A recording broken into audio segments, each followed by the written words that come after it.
মাত্র এক রাত দুদিন, এই অল্প সময়েই প্রকৃতির সবটুকু রং গায়ে মেখে ফেলেছিলাম।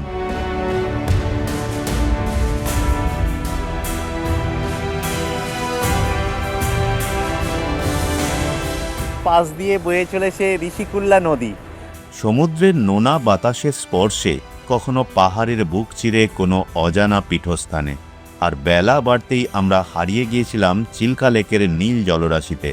সবই যেন একটা নতুন অভিজ্ঞতার জন্ম দিয়েছিল। বেশ অনেকটা বড় জায়গা নিয়ে কিন্তু এই মন্দিরটা তৈরি হয়েছে।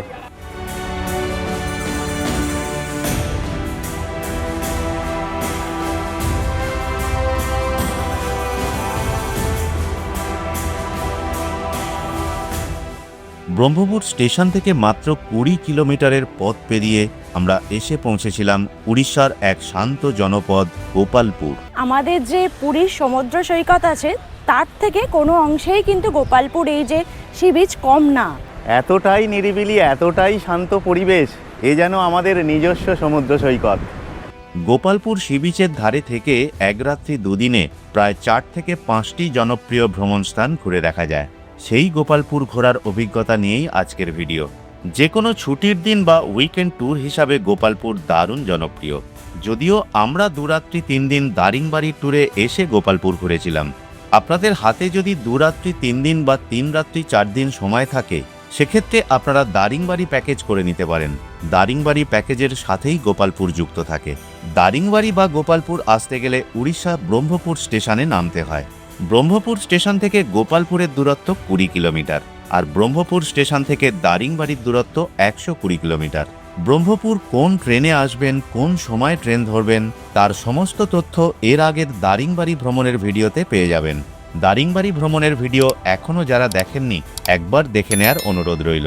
চলুন তাহলে এক রাত্রি দুদিনের গোপালপুরের আমাদের ঘোরার অভিজ্ঞতা আপনাদের শেয়ার করছি। আপনারা গোপালপুর ঘুরুন, দারিংবাড়ি প্যাকেজ করুন, সব ক্ষেত্রেই আপনাদের ব্রহ্মপুর স্টেশনে নেমে একটা গাড়ি ভাড়া করতে হবে, কারণ এই সমস্ত জায়গাগুলো ঘুরতে গিয়ে আপনারা বাস বা শেয়ার গাড়ি পাবেন না।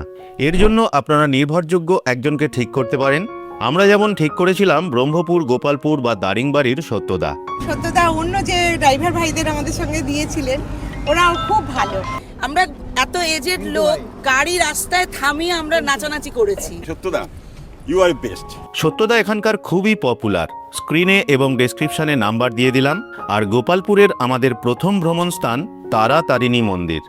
এই যে এখানে মা তারাতারিণী মন্দির আছে, দুটি রাস্তা আছে। একটা হচ্ছে রোপওয়ের মাধ্যমে আপনারা আসতে পারেন, পার পারসন 65 পড়ছে, সেটা আপ ডাউন। আর রোপওয়ে ছাড়া আজকে যেমন রোপওয়ে মেনটেনেন্সের জন্য বন্ধ আছে, সেই জন্য আমরা বাসে যাচ্ছি। এবার বাসেও কিন্তু পার পারসন পড়ছে 40 রুপিস করে, সেটা মানে আপ ডাউন। পাশেই দেখুন এখানে হচ্ছে টিকিট কাউন্টার, মানে আমরা এখান থেকে টিকিট কেটে নিলাম এই যে। আর এখানে হচ্ছে 1000টা সিঁড়ি আছে, সেটা 1000টা সিঁড়ি কেউ চাইলে আপনারা কিন্তু পায়ে হেঁটেও যেতে পারেন, সেই রকম অপশনও কিন্তু এখানে আছে। মানে আমরা এই বাসে করে এখন উপরে যাব।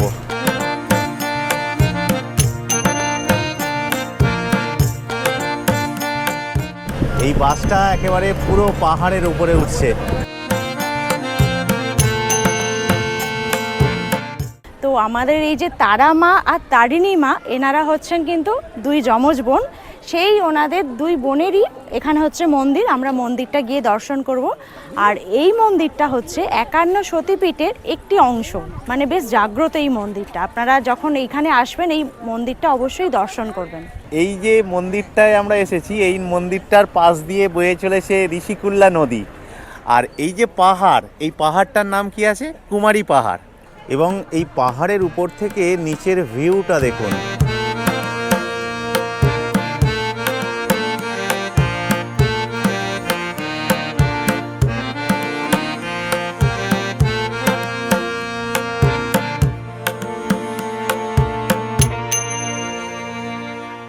এক রাত্রি দুদিন যারা গোপালপুর ট্যুর করবেন, তারা তো মানে এই জায়গাটায় অবশ্যই আসবেন। খুব সুন্দর লাগবে এই মন্দিরটা।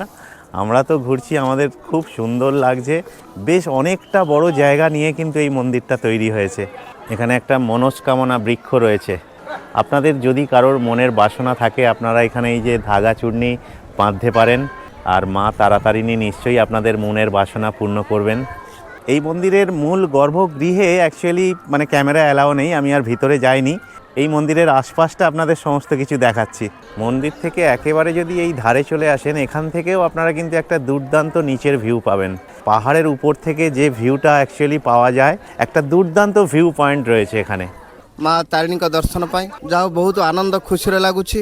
ମାଙ୍କୁ ଦର୍ଶନ କରିକି ଯାଉଛନ୍ତି, ଏ ମାଟି ଧନ୍ୟ, ଏ ଜାଗା ধন্য, ଆଉ ଆମକୁ ବହୁତ ଆନନ୍ଦ ଖୁସି ଲାଗୁଛି। এই মন্দিরটার অবস্থান হচ্ছে ব্রহ্মপুর শহর থেকে 28 থেকে 30 কিলোমিটার দূরে পুরুষোত্তমপুরে কিন্তু এই মন্দিরটার অবস্থান। এই তারাতারিণী মন্দিরে 40 মিনিট থেকে 1 ঘন্টা কাটিয়ে নদীর অপূর্ব শোভা, পাহাড়ের সৌন্দর্য, সবুজ প্রকৃতি দেখতে দেখতে এখানকার চাষের জমিতে হঠাৎই চোখে পড়ল কালো রঙের বেশ কিছু হরিণ। মাঠেতে যেমন গরু চড়ে, এখানে দেখা যাচ্ছে মানে হরিণ চড়ছে। দেখুন, বেশ কিছু ছাগল রয়েছে, তার সাথেও দু একটা হয়তো হরিণ থাকলেও থাকতে পারে। এরপর গোপালপুরের আরও একটি সাইট সিংয়ের জনপ্রিয় জায়গায় চলে এলাম। তারাতারিণী মন্দির থেকে এবারে চলে এসেছি আমরা চিল্কা লেক। এটাও খুব সুন্দর জায়গা। এখানে এসে আপনারা এইভাবে বোটিংও করতে পারবেন। এই হচ্ছে বোটিং ঘাট। এই দেখুন, একটা বোটিং করে আসছে। এক রাত্রি দুদিনের আপনারা যদি গোপালপুর প্ল্যান করেন আর এই যে চিল্কায় যদি আসেন, আপনাদের কিন্তু মন ভরে যাবে।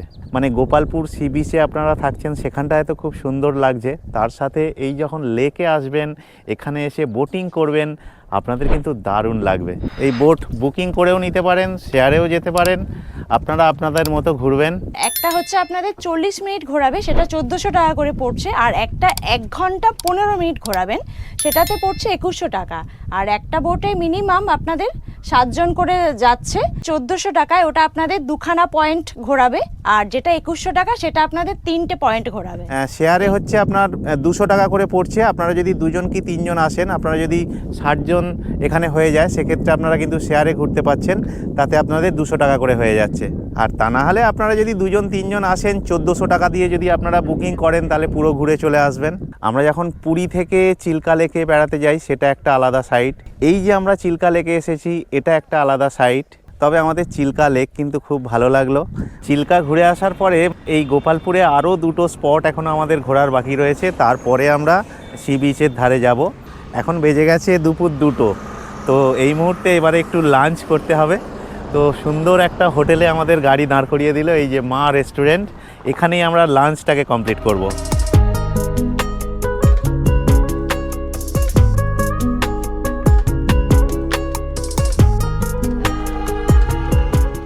আজকের আমরা যে সত্যদার সঙ্গে ঘুরছি, মানে সত্যদার আরও একটা গ্রুপ এসেছে এই যে ট্রাভেলারে করে।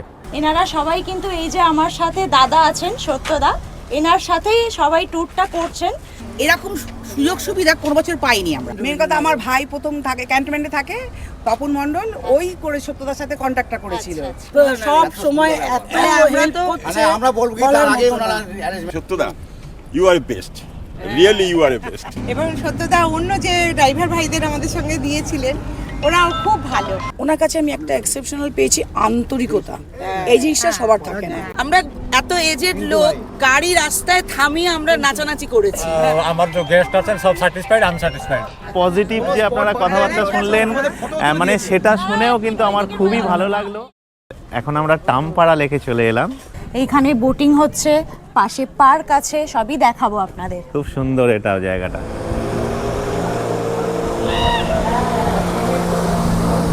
মানে এখানে এসে আপনারা এই বিভিন্ন রকম রাইডগুলো করতে পারেন। এইটা হচ্ছে জেট স্কি, তারপরে এখানে ব্যানানা রাইড আছে, বোট রাইড আছে। অলরেডি এখানে কিন্তু অনেকে এসে মানে এই অ্যাক্টিভিটিসগুলো করছে। ওই যে দেখুন দূরে আসছে অলরেডি একজন।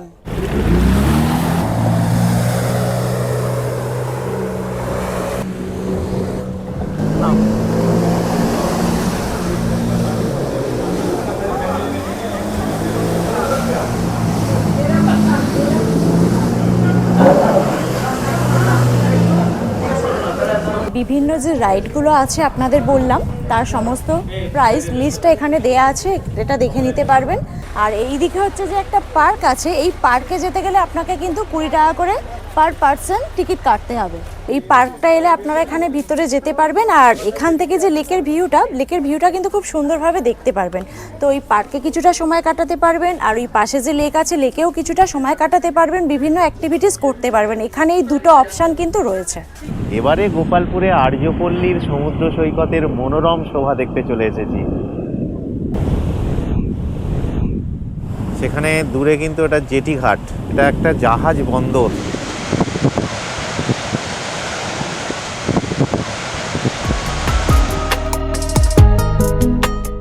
ঘড়িতে এখন সময় বিকাল 5টা, আর আমরা চলে এলাম গোপালপুর সি বিচ।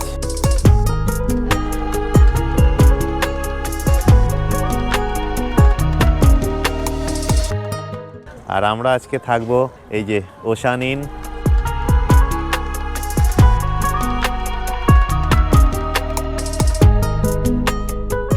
আমরা গোপালপুর চলে এসেছি। আমরা আজকে যে রুমটা আর কি স্টে করছি, আমাদের যে রুমটা দেয়া হয়েছে মানে সি ফেসিং রুম যেটাকে বলা যায়, একদম এই রুম থেকে এই যে এখানে উইন্ডো আছে না, উইন্ডো দিয়ে বসে বসে মানে সমুদ্রকে খুব সুন্দরভাবে দেখা যাচ্ছে, যেটা সি ভিউ রুম একদম এই উইন্ডো দিয়েও দেখা যাচ্ছে। আর আমার এই ব্যাকেও এই দেখুন, এখান দিয়েও কিন্তু এই যে সমুদ্রটাকে দেখা যাচ্ছে, দেখতে পাচ্ছি কত নৌকা ওই যে মাছ ধরতে গেছে। আর সমুদ্রের একটা হাওয়া না এই জানালা দিয়ে অলরেডি আসছে। মিরার দেওয়া আছে, একটা সাইড টেবিল দেওয়া আছে, এখানে দুটো ব্ল্যাঙ্কেট দেওয়া আছে। আর এটা হচ্ছে এসি রুম, এসিটা এখানে লাগানো আছে। আর এইদিকে দেখুন একটা ওয়াল টিভি দেওয়া আছে, এদিকে একটা ওয়াশরুম আছে, ওয়াশরুম ওয়েস্টার্ন টয়লেট আছে, শাওয়ার আছে, কল আছে, সমস্ত কিছু ঠিকঠাক আছে। আর ওয়াশরুমটা বেশ পরিষ্কার পরিচ্ছন্ন। রুমের যে ডোরটা আছে এই ডোর দিয়ে বেরোনোর সামনেই দেখুন একটা এইরকম বড় একটা স্পেস করা আছে, যেখানে একটু বসার অপশান করা আছে, দুটো চেয়ার দেওয়া আছে, আর সামনে সেন্টার টেবিল দেওয়া আছে। আর তার পাশে এখানে একটা ওয়াশ বেসিন আছে, তার সাথে মিরার দেওয়া আছে। এটা দিয়ে একটা বেরিয়ে একটা ছোট্ট আপনারা ব্যালকনি পাবেন। এই হচ্ছে ব্যালকনি। আর ব্যালকনিতে চলে এলে তো সমুদ্রটাকে একদম চোখের সামনে দেখতে পারবেন, মানে কি সুন্দর নীল জল সেটা আমি এখন দেখতে পাচ্ছি। মানে এই রুমটা আমাদের যে সত্যদা অ্যারেঞ্জ করে দিয়েছেন, তো খুব ভালো, মানে রুমটা বেশ সুন্দর এই কারণেই বললাম যে বিছানা থেকে বসে বসে সমুদ্র দেখা যাচ্ছে, বা ব্যাক সাইড দিয়েও দেখা যাচ্ছে, ব্যালকনি দিয়ে দেখা যাচ্ছে, এটার জন্য মানে বেশি ভালো লেগেছে। সন্ধ্যায় গোপালপুর বিচের ধারে একটু বেরিয়েছি, খুব সুন্দর একটা মনোরম পরিবেশ, খুবই ভালো লাগছে। এবং দেখুন খুব সুন্দর করে সাজানো রয়েছে, এখানটা একটা বসার জায়গা করা রয়েছে, এখানে একটা স্টেজ করা রয়েছে, গোপালপুর বলে লেখাও রয়েছে এখানে। আর এই সামনেই হচ্ছে দেখুন সমুদ্র, সুন্দর লাগবে, নিরিবিলি একটা শান্ত সি বিচ। আশা করি আপনাদের এই জায়গাটায় সময় কাটাতে দারুণ লাগবে। এই যে দেখুন সামুদ্রিক বিভিন্ন রকম এখানে মাছ পাবেন, চিকেনের কিছু আইটেম রয়েছে। আর একটা বিচের ধার মানে তো এই যে এখানে ঘুগনি, ওদিকে ফুচকা, সমস্ত রকম ব্যবস্থা এখানে রয়েছে। এখন টাইম হয়েছে সকাল 8টা। আর সকাল সকাল একেবারে চলে এসেছি গোপালপুর বিচে, কারণ আজকের সকালে কিছুটা এই গোপালপুর বিচ ঘুরে আমরা চলে যাব এবারে দারিংবাড়ি। কারণ আমরা যেহেতু মানে দুরাত্রি 3 দিনের ট্যুর করছি, আর গোপালপুর দিয়ে আমাদের শুরু হচ্ছে। তো এখানে এসে যেটা আর কি ফিল করছি, আমাদের যে পুরীর সমুদ্র সৈকত আছে তার থেকে কোনো অংশেই কিন্তু গোপালপুর এই যে সি বিচ কম না। তো আপনারা যখন এই গোপালপুরে আসবেন অবশ্যই চেষ্টা করবেন যে একটা নাইট এই বিচের ধারে কোনো মানে হোটেলে থাকার। অন্যান্য যে সমস্ত দীঘা পুরী বলুন তার থেকে কিন্তু অনেকটা নিরিবিলি। এখানে এসে আপনাদের কিন্তু বেশ খানিকটা সময় বসে কাটাতে বেশ ভালো লাগবে, মানে আমার তো বেশ ভালো লাগছে। সমুদ্র সৈকতের এই বালির উপর দিয়ে হেঁটে চলার আনন্দটাই অন্যরকম, এতটাই নিরিবিলি, এতটাই শান্ত পরিবেশ, এ যেন আমাদের নিজস্ব সমুদ্র সৈকত। আমরা যে ওশান ইনে আছি, তো এখন আমি ওশান ইনের রুপটপে চলে এসেছি। প্রত্যেকটা রুমের ছোট্ট ছোট্ট ব্যালকনি আছে, ব্যালকনি থেকে আপনারা তো মানে সমুদ্রকে দেখতে পাচ্ছেন। বাট এই রুপটপে এলে কিন্তু আরও মানে একদম পুরো ক্লিয়ার সমস্ত কিছু, মানে এই যে সামনে যে সমুদ্র সেটাকে আপনি আরও ভালো করে দেখতে পারবেন। আর এখানটা এসে কিন্তু বেশ ভালো লাগছে। শুধুমাত্র যদি গোপালপুর ট্যুর প্ল্যান করেন সেক্ষেত্রে আপনারা প্রথম চলে আসবেন এই গোপালপুর বিচে। এখানে প্রথম দিন থেকে দ্বিতীয় দিন সকালে আপনারা গোপালপুরের বিভিন্ন সাইট সিইং ঘুরে নিতে পারবেন। আর যদি দারিংবাড়ি প্যাকেজ করেন সেক্ষেত্রে ঘোরাটা একটু অদলবদল হতে পারে। শুধুমাত্র গোপালপুর ঘোরার জন্য প্যাকেজ হয় না, ব্রহ্মপুর এসে একটা গাড়ি ভাড়া করতে হয়। 4 সিটার গাড়ির ক্ষেত্রে আনুমানিক 3000 টাকা এবং 7 সিটার গাড়ির ক্ষেত্রে আনুমানিক 4000 টাকা। আর গোপালপুরের যে সমস্ত হোটেলগুলো রয়েছে ভাড়া আনুমানিক 1000 টাকা থেকে 2500 টাকার মধ্যে। এরপর খাওয়া দাওয়া যেটা আপনারা করবেন সেটা আলাদা খরচ। এছাড়া বোটিং, মন্দিরের রোপওয়ে বা বাস এইসব টুকিটাকি নিয়ে আরও 200-300 টাকা। আর গোপালপুর দারিংবাড়ি নিয়ে আপনারা যদি প্যাকেজ করেন তার একটা আনুমানিক তালিকা দারিংবাড়ির ভিডিওতেও দিয়েছিলাম এবং এই গোপালপুরের ভিডিওতেও দিয়ে দিলাম। দারিংবাড়ি গোপালপুর একসঙ্গে ঘুরতে চাইলে এক্ষেত্রেও প্যাকেজ না করে শুধুমাত্র গাড়ি ভাড়া করা যেতে পারে। সেটা আপনারা এই ট্যুর অ্যান্ড ট্রাভেল এজেন্সির সাথে কথা বলে নেবেন। আগের পর্বের দারিংবাড়ি এবং এই গোপালপুরের সম্পূর্ণ ভিডিও দেখে নিয়ে এবার আপনারা আপনাদের মতো প্ল্যান সাজিয়ে ফেলুন। দুটি পর্বের ভিডিও ভালো লাগলে অবশ্যই আমাদের channel travel blogger Subir subscribe করে রাখবেন। আমাদের প্রত্যেকটা ভিডিও এই ধরনের ইনফরমেটিভ। প্লিজ ভিডিওটা একটা লাইক দেবেন, ভুল ত্রুটি হলে মার্জনা করবেন এবং সেটা অবশ্যই কমেন্ট করে জানাবেন। ভিডিওটা যদি প্রয়োজনীয় বলে মনে হয় বন্ধু বান্ধব বা আত্মীয় পরিজনদের ভিডিওটা একটু শেয়ার করবেন। এরপরের পর্বে নর্থ সিকিম, ছাঙ্গু, নাথুলা পাস দারুণ দারুণ কিছু পর্ব আমাদের এই ট্রাভেল ব্লগার সুবীর চ্যানেলে আসতে চলেছে। সবাই কিন্তু ভিডিওগুলোর সাথে থাকবেন। সম্পূর্ণ ভিডিওটি দেখার জন্য অসংখ্য ধন্যবাদ।